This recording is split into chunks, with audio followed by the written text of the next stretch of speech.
Hey there, good morning. My name is Lindy Galt and I'm an online fitness and nutrition coach, certified fitness and nutrition coach with over 10 years of experience in the health and fitness industry. And I love helping other women to transform their lives, their bodies and their lives by providing you with information from my own personal journey and experience, as well as my knowledge and the certifications that I've received, all of that.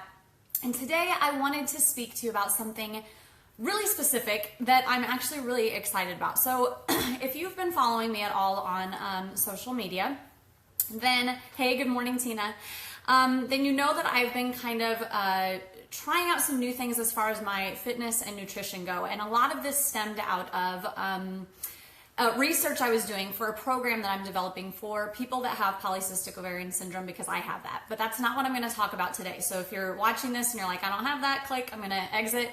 That's not what I'm talking about today. What I'm talking about today is something that can apply to so many more of you than just people who have PCOS. And through the process of learning about my condition and about the foods that affect me and all that kind of stuff, I started discovering more and more about the way that I've always been eating, I've been a clean, healthy eater for a long time, but I've been realizing that a lot of the foods that I've been eating are actually impacting me in terms of emotional and physical struggles that I've been having. And through this process, I've just been learning a lot more and discovering a lot of things that are causing issues that I just never even realized. So anyhow, one of the things that I have struggled with for a long time has been chronic pain. And so that's why I listed that as one of the things that this could be caused by. Also, if you're somebody who struggles with bloat, you feel like you're just bloated all the time, or if you have struggled to lose weight, even though you have been eating healthy and you've been exercising and it just seems like you just can't drop the weight that you want to, or you can't drop the bloat, then listen in, because this is for all three of those categories. So one of the main things that I've always dealt with is bloat to some extent, but chronic pain was the main one. And so that's why this sort of led me down this rabbit hole of learning about this.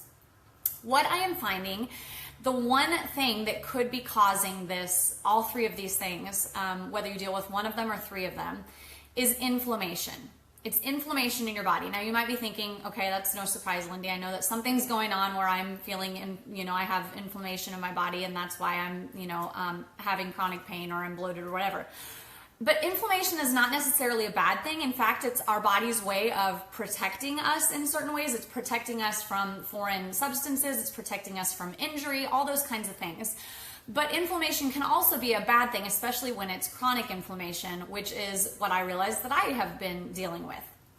And what I want to share with you is that so much of that inflammation that you may be experiencing is a result of foods that you're eating. And so through this time that I've been kind of experimenting with what I'm eating and all that kind of stuff, I've been eliminating certain foods and noticing a drastic change in my pain level, as well as in how my body looks and in the bloat and those kinds of things. So let me back up just a little and also say, I just went on vacation. I think, if you are connected with me on social media, you know that right before I left, I was following this way of eating for a couple of weeks. And I dropped 5 pounds like that. Normally that would make me go, okay, maybe I'm not eating enough, I don't know. But what it was a response to eliminating certain foods from my diet. I was glad I did it right before vacation. I wanted to look and feel my best on vacation. I was feeling really great. This new way of eating was really benefiting me, really helping me.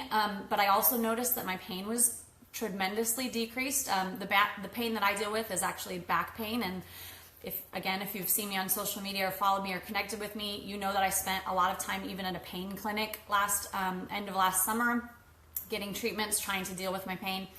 So anyhow, I lost this weight right before going on vacation. Then I went on vacation. And while I was on vacation, of course, I didn't exactly follow the nutrition that I'd been going by in the weeks prior, because I was at an all-inclusive resort and there was alcohol and sweets and French toast in the morning and all those kinds of things. And so I had some of those things, right? I enjoyed those. I was in an all-inclusive resort. And I said, when I got back, I said this actually online, you might have seen it. When I stepped on the scale the night I got back, I had gained 6 pounds while I was on vacation. Now, I did not freak out because I knew that the 6 pounds that I had gained was the result of what I had been eating for the 5 days prior. I just knew, especially because of what I had been doing the 2 weeks before that and how I hadn't had any of that. And I knew it had been, something to do with traveling. It was the sugar and the food and all that stuff. And I knew that my body was just responding by being inflamed. It was responding to those foods that I was eating. So within 2 days of getting back from my vacation, when I went back to eliminating those things from my diet, all of that was gone. Not only was all of that gone, but the bloating was gone, and I am feeling better in terms of pain levels and things like that. So that got me digging into this, and like I said, I'm really in a phase of just researching and learning a lot of new things because I've had a nutrition certification for a long time. And I've always thought that there are certain things that are just really healthy for me to eat regardless, but I'm finding that each of our bodies respond in very different ways to these things. So I wanted to share that with you because I deal with a lot of clients who are doing everything that I'm telling them to do in terms of their fitness and their nutrition, but for some reason, they're still struggling with not being able to get results. They can't lose weight. They feel like their belly is still really bloated, or they're not showing muscle tone the way that they want to, even though they're exercising and lifting weights. And I'm really starting to believe that a lot of this has to do with the inflammation in our bodies and how our bodies are responding to that inflammation, which is by holding on to water weight, and by protecting ourselves by not releasing fat and all that, because it's a protection response. One of the things that I've always told my clients is that you don't want to weigh yourself, when you're starting a new fitness program, or especially after you do a new workout for the first time and your muscles are really sore, because when our muscles are really sore, they retain water as a protection mechanism. They become inflamed and they retain water, and that can show on the scale. So in the first couple of weeks of a fitness program, you don't want to weigh yourself because it's going to look like you gained weight, even though you probably didn't, because your body is simply responding in that way. And it's the same thing, but with food being the catalyst for the inflammation. So I'm learning a lot about this, and I'm excited to share it with all of you. But what I wanted to do is read off some of the things that are the highly inflammatory foods, especially the ones that I'm discovering are highly inflammatory for me. So some of these probably will not surprise you, but others of them might.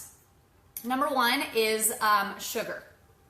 Probably not a big surprise there, but sugar is a highly inflammatory food. It causes your body to retain water. It causes all kinds of responses in your body. High fructose corn syrup is another one, which is in so many of the foods that are on our shelves in the grocery stores. Artificial sweeteners. And, I, of course, try to teach my clients not to consume a lot of artificial sweeteners. I did it because I don't think they're good for you. And now there's even more of a reason because of the inflammation that they cause. Gluten for a lot of people. Now, there's been a whole, of course, gluten-free wave. And for a lot of people, that's because they have something called celiac disease, and it hasn't necessarily been necessary for everyone to go gluten-free. But gluten is an inflammatory food that for a lot of people causes that bloating in the belly that everybody struggles with. Not everybody, but you guys know what I mean. Alcohol is another one. Grains in general, just grains in general. So that can be bread and, oats and all of that kind of stuff. Dairy is one, and dairy for me is one that I've tried to eliminate a long time ago because it's not good for people with PCOS, partly due to the inflammation, but also insulin issues. Soy is another one. Fried foods, any kind of fried food really. Soda, because it has sugars, and even diet sodas are another one. Fast food, pretty much any fast food, unfortunately, is an inflammatory food because of how it's processed and because of the mass amounts that they're creating for people to consume and the processing that it goes through. And then other things like vegetable oil and artificial colors and flavors, those are all things that sneak their way into our food, or that the way that our food is prepared, that are causing this inflammation. So what is the solution, right? What's the solution to all of this? You're like, okay, great, Lindy, that's awesome. This is a total buzzkill because you're telling me that everything that I'm eating is probably contributing to either my fat and an inability to lose my fat, or my bloat, or even to the pain that I deal with.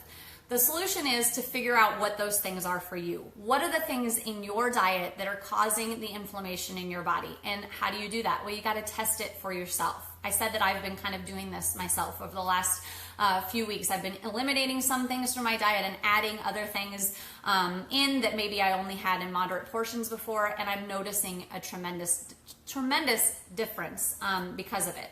So you're gonna have to kind of test for yourself. But my guess is you might want some help with that. And if that's the case, I would love to talk to you.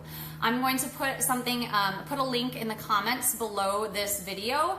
And if you want to get more information about the stuff that I'm talking about, and maybe you want some help figuring out what foods in your diet are causing that inflammation, I would love to talk to you. I'm working on something that I'm excited about. It'll work right in with the coaching that I've always done, but it'll be a little bit different because I really want to help people to get to the bottom of this, because it's something that I've dealt with for a long time as well, and this is really helping me. So if you're interested in that, make sure that you click on the link that I will provide in the comments here. And yeah.